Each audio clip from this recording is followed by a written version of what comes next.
everyone doing out there?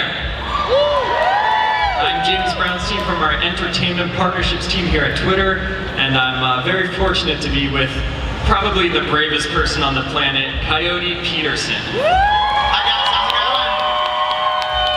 guys, So Coyote is known for some of the boldest videos on YouTube, from getting stung by the tarantula hawk.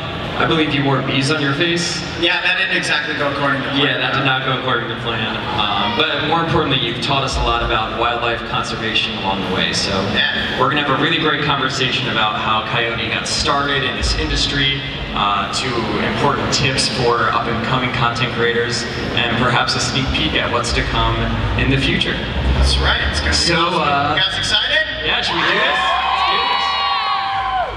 So we'll be digging into the details of the legend around Coyote Peterson over the next 25 minutes or so. But sounds good. Just to start, just generally curious, how did you get involved in this industry? How did your career get started? When did the YouTube channel get created?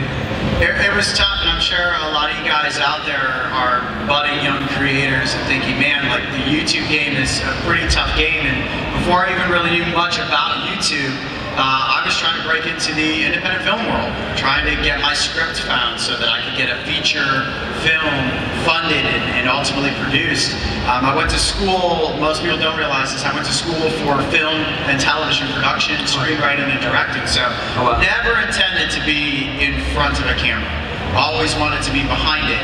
And it wasn't until we started developing content for YouTube where originally it was like, oh, let's create a show that I can direct and shoot and cast somebody in a role of like a wildlife presenter. What's funny is I was designing this for one of my friends, and I would catch the animals off camera, right? So like, I'm over here catching turtles, and then I bring them to you.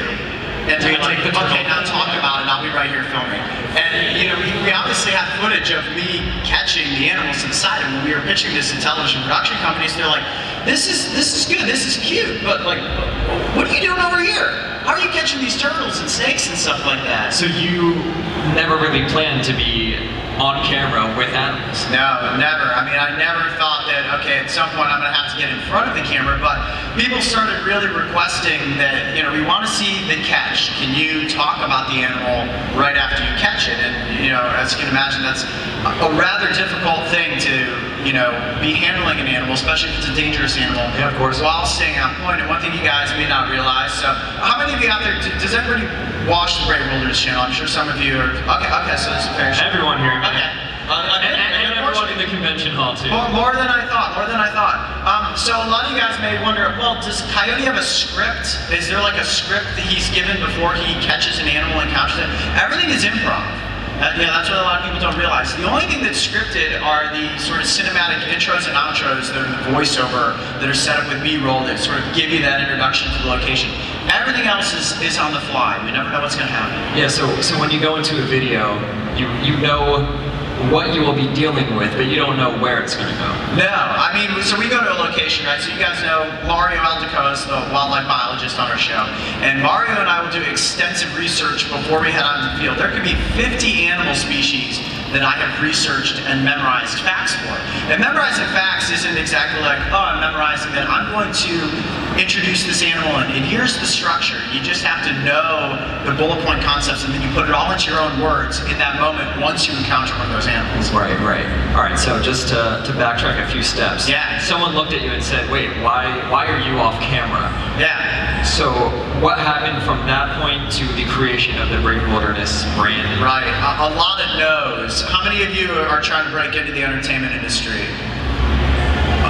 It should be more. Or want to break into the entertainment industry one day. Well, whether you're trying to make a YouTube channel or you're trying to get a TV show, you're trying to get a movie, there's a lot of doors that will be closed in your face. Oh, I never got time for that, or oh, you're close, keep doing this. A lot of people told us no early on. There were also a lot of people that said, oh, okay, yes, but presented us with really bad contracts. And maybe we'll talk about contracts a little bit and what this is. Yeah, of course. I'm trying to educate you guys on that whole process. There are a lot of really bad contracts out there that you don't want to sign, a lot of false promises. So we had the wherewithal, myself and Mark Vince, my business partner, producer and director of the show, and you know, we looked at these opportunities and said, this is not the right thing. So we went down that road for quite a ways until we ended up connecting with Discovery Digital Networks. And what's really funny, just ironic, I don't know if Jim can hear me, Jim Louderback, who's actually like heading up VidCon. I met Jim at something called Real Stream. Okay, Real Stream was a conference held in Santa Monica about 5 years ago. It was the first one ever, and I showed up, you know, full adventure gear like this, right? So I got cowboy hat on, boots, backpack, and you know, everybody else is in like business attire. And I'm like, yeah, I'm gonna come in like I just came out of a swamp. And I sat down and talked with Jim, and at the time he had some projects in the works, and he said, circle back with me in about 6 months. And at the time, then he was connected to Discovery Digital Networks, connected me to the right producer, and we got our foot in the door. And Discovery had no money for us, right? We're like, we got this great concept, we can be your digital animal show. And they're like, yes, you can, but you're gonna have to find your own funding, but we'll distribute it, which really was the only opening that we needed. We'll take your great content, but you fund it yourselves. We did. We were self-funded. A lot of people think that, you know, oh, you guys are owned by somebody. We own all the intellectual property rights to everything we do. We raise private financing. Actually, if you guys want to know, $35,000 is what the Brave Wilderness channel was started on. It's incredible. 52 episodes on $35,000. 52 episodes.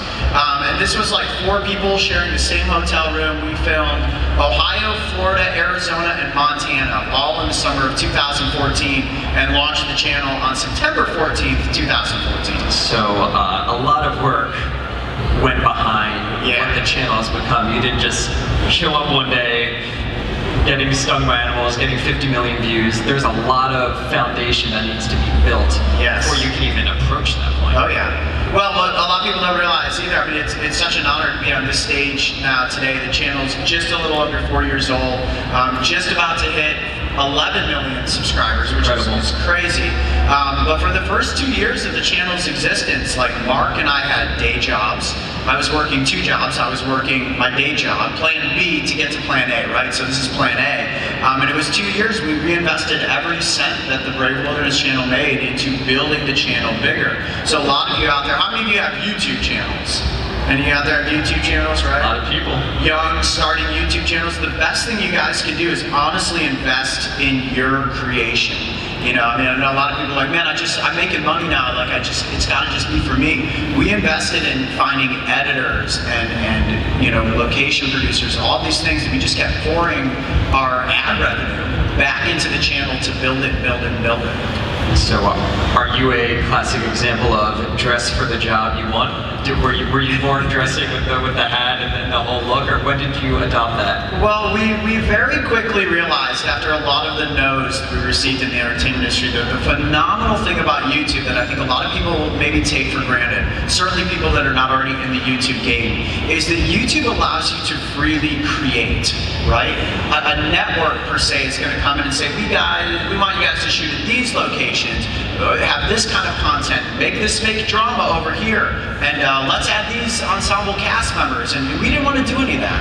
We wanted to stay very true to our core message, which was getting out there into the wilderness to get close to animals, to bring animals and educate people about them. But YouTube had no limitations. They were like, if you can produce content that is family friendly, well, they didn't even say that to us. We just knew we wanted to make family friendly content. Smart to say. You could do whatever you wanted. So for us, it was like, well, let's brand my character image around something that was adventure. Right. So everyone knows you have a certain penchant for danger, or risk, maybe even pain. You seem fearless. What has been the scariest moment you've had while making a video? There have been a few. I could sit here, I know they only give me like 25 minutes, I could sit here for 4 hours and tell you guys stories. You guys would be asleep by that point, but a lot of really close calls we've had with, honestly, the environments are oftentimes more dangerous than the animals. Has anybody ever seen me fall off that cliff in Arizona? You guys remember that episode? That was scary. I missed a jump shooting B-roll, and sometimes you just push yourself too far. And I didn't have enough energy left. I landed funny, slipped, fell like 15 feet off a rock cliff.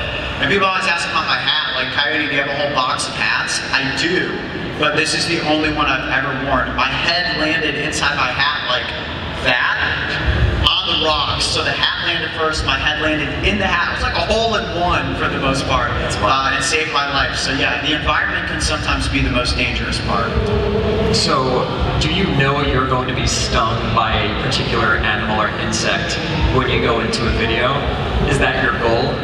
Well, that's a great question, because obviously I can't be bitten by or stung by something if I don't catch the animal first. So it's kind of like, you know, I kind of create my own fate in that sense. You know, it's like, all right, well, once the challenge to catch it is challenge enough, not getting stung or bitten in that process. So once that is set up, it's like, all right, well, you guys want to see the sting, right? Like, you guys don't want to click on the video to have me just be like, well, I could get stung, or we'll just skip it on this one. No, so I don't do anything necessarily to prepare, just to know that hopefully the audience is going to enjoy the experience of me going through that experience, and ultimately is going to learn something about this creature at the end of the day. So that's the scariest moment you've had. Is there a most painful moment you've had out of the videos you've released thus far? Yeah, has anybody ever seen the time where I was bitten by the Gila monster? Now that's an accidental bite, right? There are intentional bites and then there are unintentional bites. The Gila monster was unintentional, but the lesson I learned that day was do not get a GoPro camera too close to the face of the Gila monster. I mean, come on, Coyote. They make extension poles for GoPros, but we came across this Gila monster in Tucson, Arizona. He was nestled down next to this log. I mean, he wasn't trying to get away, he was just chilling. And I was like, we'd already done a great Gila monster episode. I was like, we don't need this detailed Gila monster episode, but let me get a couple of B-roll shots. So what do? I take that GoPro camera, get it real close to its face, and I'm scanning down the side of its body, and it just reared around and grabbed hold of my thumb. Less than a second, my thumb was in the mouth of this lizard, and the venom is so potent, immediately it felt like my hand was on fire. It's the worst pain I've ever been through. And then how did you cure that? You don't. You have to tough it out. There is no anti-venom for a Gila monster. So the venom traveled up the length of my arm, all the way to like basically here. And for 8 hours, I had near your heart. Well, the heart's on this side, so it was this side. I was lucky in that sense for sure. For 8 hours, I had to endure the most agonizing pain you can ever imagine. That's unbelievable. Yeah. Worth it? In Tucson, Arizona. Worth it? What's that? I said, was it worth it? Oh, was it worth it? Well, no. Well, it was worth it in the long run, because we then ended up making a video about my mistake. Like, I'm never afraid to admit that, like, man, I messed up on this one, but how can we educate you guys about it and show you the after effect and a great message that's simply admire these things from a safe distance. It's incredible. So I know we can talk about this. Great wilderness. Thank you guys for having me. It's been excellent. We could have talked for another couple hours. I want to hear all your stories, man. I know, I got so many stories. I just keep going and going and going. Well, thank you. Thank you. Appreciate it, guys. Thanks for your time.